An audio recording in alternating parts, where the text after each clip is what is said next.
नमस्कार जोहार। चलिए जानते हैं झारखंड सुबह की ताजा खबरों को, लेकिन उससे पहले अगर आपने अभी तक इस चैनल को सब्सक्राइब नहीं किया तो सब्सक्राइब कर लें ताकि आपको झारखंड सुबह की ताजा खबरें रोजाना मिलती रहे।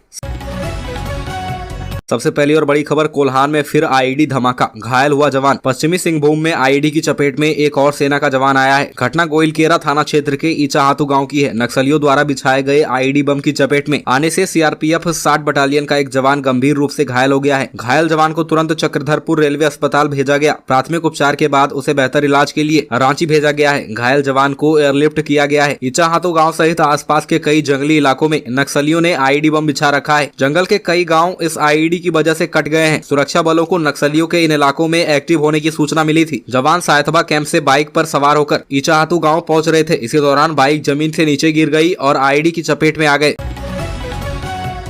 अगली खबर, द केरल स्टोरी, झारखंड में टैक्स फ्री करने की मांग। सांसद संजय सेठ ने सीएम को लिखी चिट्ठी, कहा फिल्म में दिखाई समस्या झारखंड में भी है, इसलिए टैक्स फ्री होनी चाहिए। सांसद संजय सेठ ने झारखंड में द केरल स्टोरी को टैक्स फ्री करने की मांग की है। सांसद ने मुख्यमंत्री हेमंत सोरेन को इस संबंध में चिट्ठी लिखी है। सांसद ने लिखा, 2 दिन पूर्व द केरल स्टोरी नामक फिल्म रिलीज हुई। फिल्म मूल रूप से हमारी बहनों और बेटियों के ऊपर हो रहे विभिन्न प्रकार के प्रताड़ना, जुल्म और उलझन को लेकर बनी है। यह सिर्फ फिल्म नहीं है बल्कि एक मजबूत तथ्य है जिस पर केरल उच्च न्यायालय, केरल की सरकार सहित कई संगठनों और संस्थाओं ने अपनी रिपोर्ट की है। मुख्यमंत्री को लिखी चिट्ठी में सांसद संजय सेठ ने लिखा कि फिल्म में जिन तथ्यों को दिखाया गया है उससे झारखंड अछूता नहीं है। मीडिया के माध्यम से व अन्य माध्यम से आप भी समय समय पर अवगत होते हैं कि किस कदर हमारी बहन बेटियों की अस्मिता खतरे में है, उनकी संस्कृति खतरे में है, उनकी पहचान खतरे में है, उनकी जमीन पर कब्जा किया जा रहा है। अगली खबर, राज्य में पहली बार एपीपी नियुक्ति। मुख्यमंत्री ने कहा, न्याय सरल, सुलभ और सस्ता होगा। आप सभी अब सरकार के अभिन्न अंग के रूप में न्यायिक व्यवस्था से जुड़कर कार्य करने जा रहे हैं। न्याय कैसे सरल, सुलभ और कम खर्चीला हो, लंबित वादों का तेजी से निपटारा हो, गरीबों और आम जनों को कैसे न्याय मिले, इसमें आपकी अहम भूमिका होने जा रही है। मुख्यमंत्री हेमंत सोरेन ने प्रोजेक्ट भवन स्थित सचिवालय सभागार में बुधवार को आयोजित समारोह में सहायक अभियोजक सेवा के लिए चयनित 107 सहायक लोक अभियोजकों को नियुक्ति पत्र सौंपने के बाद अपने संबोधन में यह बातें कही। मुख्यमंत्री ने कहा कि न्यायिक व्यवस्था में आप पर आम लोगों का भरोसा और विश्वास कैसे बना रहे, यह सब कुछ आपके कार्यों पर निर्भर करेगा। मुझे उम्मीद है कि आप अपने दायित्व निर्वहन से न्यायपालिका के क्षेत्र में मील का पत्थर साबित होंगे। अगली खबर, पूजा सिंघल की 82.77 करोड़ की संपत्ति जब्त। मनरेगा घोटाले में निलंबित आईएएस पूजा सिंघल की 82.77 करोड़ रुपए की संपत्ति की जब्ती पर एग्जीक्यूटिंग अथॉरिटी ने मोहर लगा दी है। इसके बाद पूजा की पूरी संपत्ति पर सरकार का स्थायी रूप से कब्जा होगा। ईडी ने 1 दिसंबर 2022 को यह संपत्ति जब्त की थी। इसमें बरियातू रोड स्थित पल्स सुपर स्पेशलिटी हॉस्पिटल और pulse diagnostic and imaging centre भी है। अब सरकार फैसला लेगी कि पल्स हॉस्पिटल और डायग्नोस्टिक सेंटर का संचालन होगा या नहीं। इसके अलावा उनके 2 भूखंड को भी जब्त किए गए थे। जब्ती की कार्रवाई पर एजुकेटिंग अथॉरिटी का फैसला आने तक पूजा सिंघल को अपील में जाने का मौका दिया गया था, लेकिन अब इस पर अंतिम रूप से मोहर लग गई है। अगली खबर, विशेष शाखा ने उत्पाद विभाग को चेताया, जहरीली हो सकती है शराब। शराब पीने वाले सावधान हो जाएं, कहीं यह आपकी जान न ले ले, क्योंकि रांची जिले में 156 ऐसे अड्डे हैं जहां अवैध देसी शराब बनाई और बेची जाती है। यह हाल सिर्फ रांची का ही नहीं बल्कि राज्य के 10 जिलों में 229 जगहों पर ऐसी शराब बिक रही है। विशेष शाखा ने उत्पाद सचिव, डीजीपी और संबंधित जिले के डीसी, एसएसपी और एसपी को इसकी पूरी सूची उपलब्ध कराई है। इस धंधे में शामिल लोगों की भी पूरी जानकारी दी गई है। कहा गया है कि कई लोग अपने घर से ही ऐसी अवैध शराब का कारोबार चला रहे हैं। इस शराब के जहरीली होने की भी आशंका बनी रहती है जो लोगों की जान ले सकती है।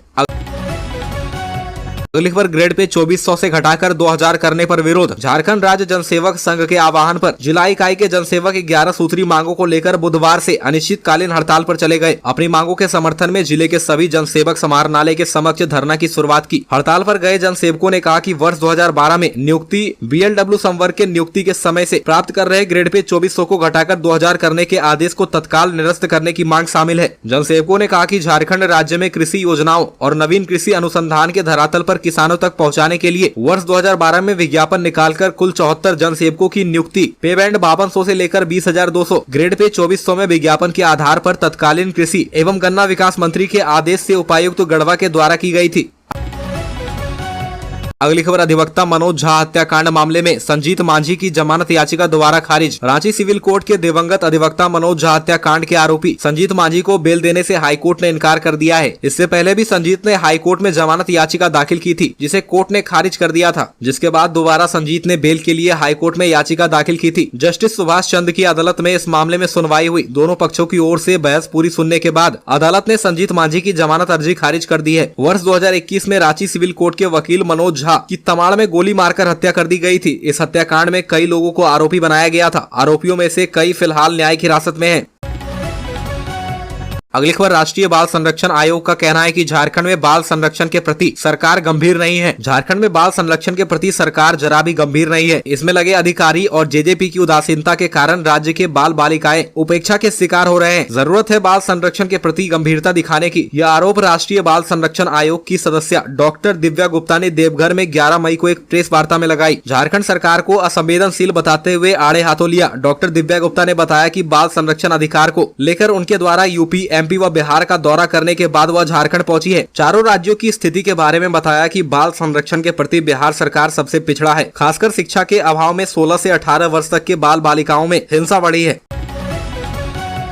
अगली खबर, हाईकोर्ट ने 4 अल्ट्रासाउंड क्लिनिक संचालकों को दी राहत। झारखंड हाईकोर्ट के चीफ जस्टिस संजय कुमार मिश्र की अध्यक्षता वाली खंडपीठ में गुरुवार को भ्रूण जांच को लेकर पूर्वी सिंहभूम के तत्कालीन सिविल सर्जन की ओर से अल्ट्रासाउंड क्लिनिक को दिए गए रजिस्ट्रेशन का विरोध करने वाले जनहित याचिका की सुनवाई हुई। कोर्ट ने 4 अल्ट्रासाउंड क्लिनिक संचालकों को राहत दी है। कोर्ट ने निर्देश दिया है कि इन 4 अल्ट्रासाउंड क्लिनिकों के मामले में डीसी जमशेदपुर ने आदेश पारित किया था। यह अल्ट्रासाउंड क्लिनिक हाईकोर्ट द्वारा लगाई गई रोक से प्रभावित नहीं होंगे। हस्तक्षेपकर्ता में से 10 लोगों के मामले में नवीनीकरण के आवेदन लंबित थे। ऐसे में सक्षम पदाधिकारी के द्वारा उन सभी आवेदनों पर नवीनीकरण के संबंध में निर्णय लिया जाए। अगली खबर, नेता प्रतिपक्ष मामले में हाईकोर्ट में हाजिर हुए विधानसभा के प्रभारी सचिव। मंगलवार को नेता प्रतिपक्ष मामले में हाईकोर्ट में विधानसभा के प्रभारी सचिव हाजिर हुए। इसके बाद कोर्ट ने सुनवाई के लिए 2 बिंदु तय किए हैं। इन पर मंगलवार यानी 16 मई को मुख्य न्यायाधीश संजय कुमार मिश्र की बेंच में दोनों पक्षों की ओर से बहस की जाएगी। हाईकोर्ट एडवोकेट एसोसिएशन द्वारा सूचना आयुक्त समेत अन्य बोर्ड निगम में नियुक्ति को लेकर दाखिल जनहित याचिका की सुनवाई करते हुए गुरुवार को झारखंड हाईकोर्ट ने 2 बिंदु निर्धारित किए हैं। झारखंड विधानसभा की ओर से अदालत में पक्ष रखे अधिवक्ता अनिल कुमार ने बताया कि अगली सुनवाई में पहला बिंदु न्यायालय के द्वारा विधानसभा अध्यक्ष को नेता प्रतिपक्ष पर निर्णय लेने का निर्देश दे सकता है या नहीं, और दूसरा बिंदु यह है कि सर्वाधिक संख्या वाले किसी भी विरोधी दल के नेता को नेता प्रतिपक्ष बनाया जा सकता है या नहीं। दोनों बिंदुओं पर 16 मई को दोनों पक्षों की ओर से अदालत में बहस होगी। बड़ी खबर, डायन बिसाही के शक में पोते ने ले ली जान। जमीन विवाद में बढ़ा मामला, दादा दादी को मार डाला, कहा कि सपने में आकर देते थे धमकी। गुमला में डायन बिसाही के शक में एक बुजुर्ग दंपति की पीट कर हत्या कर दी गई। घटना गुमला के बिशुनपुर के कोचागढ़ा की है। हत्या करने वाला व्यक्ति रिश्ते में पोता लगता था। हत्या के आरोपी ने थाने में जाकर सरेंडर किया है। तूरी उरांव और नैहारी को लेकर गांव के ही कई लोगों को शक था कि इन्हें जादू टोना आता है। पुलिस ने इस संबंध में जानकारी दी है कि आरोपी और दंपति के बीच रिश्ता था। जमीन को लेकर भी इनके बीच विवाद चल रहा था। सुबह से ही दोनों परिवारों के बीच जमकर झगड़ा हुआ। आरोपी इंद्रनाथ जब शराब पीकर लौटा तो उसने खेत में काम कर रहे बुजुर्ग पर लाठी से मारना शुरू कर दिया। बड़ी खबर, मुख्यमंत्री नीतीश कुमार रांची में हेमंत सोरेन से मिले। मुख्यमंत्री ने कहा कि हम लोगों की राय है कि विपक्ष के अधिकांश लोग एकजुट हो जाएं। नीतीश कुमार ने कहा कि हम लोग एकजुट होकर काम करेंगे, आपस में बात कर ली है। हमारी राय है कि विपक्ष के अधिकांश लोग एकजुट हो जाएं और हमारे इतिहास को बदलने की कोशिश चल रही है। आपको बता दें कि पिछले दिनों जदयू के राष्ट्रीय अध्यक्ष ललन सिंह ने रांची जाकर सीएम हेमंत सोरेन से मुलाकात की थी। मुलाकात के बाद मुख्यमंत्री नीतीश कुमार और राज्य के मुख्यमंत्री हेमंत सोरेन दोनों ने लंबी बातचीत की। नीतीश कुमार विपक्षी एकता को मजबूत करने को लेकर कांग्रेस के राष्ट्रीय अध्यक्ष मल्लिकार्जुन खड़गे से भी मिल चुके हैं। बड़ी खबर, मिशन 2024 को लेकर विपक्षी दलों को एकजुट करने की मुहिम झारखंड पहुंची। हेमंत सोरेन से मिले नीतीश कुमार, बोले कुर्सी की लड़ाई नहीं, मोदी को हराने के लिए हम एक हुए हैं। बिहार के मुख्यमंत्री नीतीश कुमार ने शाम हेमंत सोरेन से मुलाकात की। इसके बाद संयुक्त संवाददाता सम्मेलन में नीतीश कुमार ने कहा कि हम एकजुट हैं। वहीं हेमंत सोरेन ने नीतीश कुमार के साथ हुई बातचीत की जानकारी दी और कहा कि राजनीतिक लोग उठते बैठते रहते हैं तो तरह तरह के सवाल भी उठते हैं। इस लोकतांत्रिक देश की क्या पहचान हो, इस पर चर्चा चल रही है। यही चर्चा रांची पहुंच चुकी है। नीतीश कुमार के साथ संक्षिप्त वार्ता हुई। विपक्ष के राजनीतिक विचारों को इकट्ठा करने के लिए बहुत जल्द फिर से बैठक होगी।